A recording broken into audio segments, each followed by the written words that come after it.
The Republican Senate primary in Kansas is crucial for the party as it works to maintain control of its slim majority in the Senate. The last time the state elected a Democratic senator was in 1932. This time, a three-way race risks ending that 88-year Republican run. Former Kansas Secretary of State Kris Kobach, U.S. Representative Roger Marshall, and local business mogul Bob Hamilton all have their hats in the ring. The biggest factor in the race could be President Trump.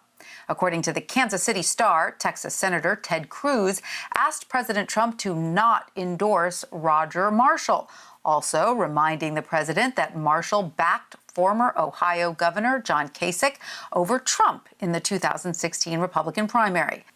For more, I want to bring in the Washington correspondent for the Kansas City Star, Bryan Lowry. Bryan, welcome. Thank you so much for being with us. So you have reporting on why the president has been hesitant to endorse anyone in this race, even though Kris Kobach headed his disbanded voter fraud commission. How could Kobach winning this primary ultimately cost Republicans the Senate seat? Well, national Republicans have polling that shows that more than a quarter of Republican voters would go to Barbara Bollier, the likely Democratic nominee, if Kobach is the Republican nominee. Barbara Bollier is a former Republican herself and appeals very much to moderate Republicans in the suburbs. So that's of a big concern to Republicans, both nationally and in Kansas. Kobach just lost a race for governor, and there's a lot of questions about whether or not he can win the race for U.S. Senate. So what makes Kobach such a polarizing figure in Kansas? There's a lot of reasons, but he was a two-term Secretary of State. And during his tenure as Secretary of State, Kansas adopted some of the most restrictive voter laws in the country, including a law that required prospective voters to provide proof of citizenship, a birth certificate, other documents in order to register to vote. That led to thousands of people of both parties getting into a suspended voter status.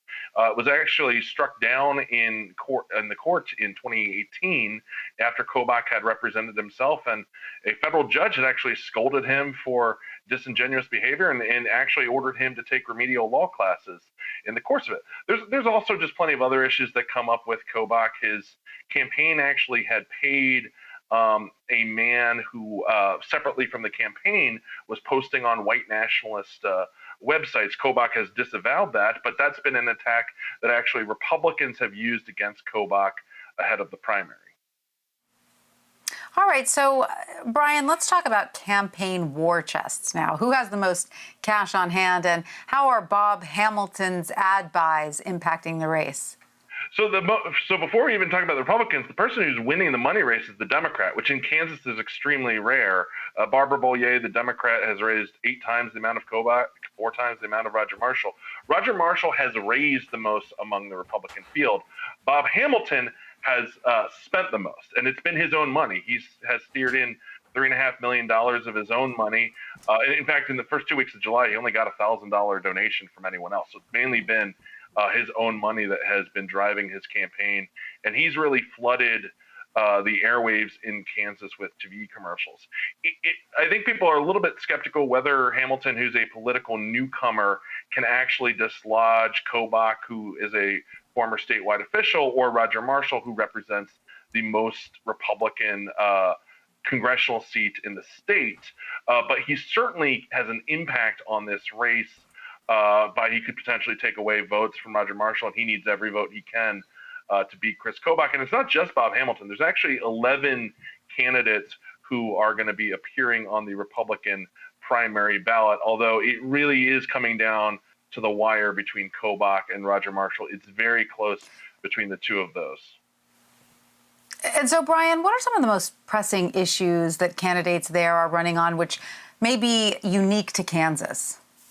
Well, it's actually not that it's necessarily unique to Kansas, but it's pretty much divorced from the COVID-19 pandemic. Hamilton's campaign was putting out text messages, robo-texts, to voters today, attacking Marshall about a vote for the National Endowment of the Arts. They've really been leaning heavily into culture war issues. All three of these Republican candidates have attacked transgender rights.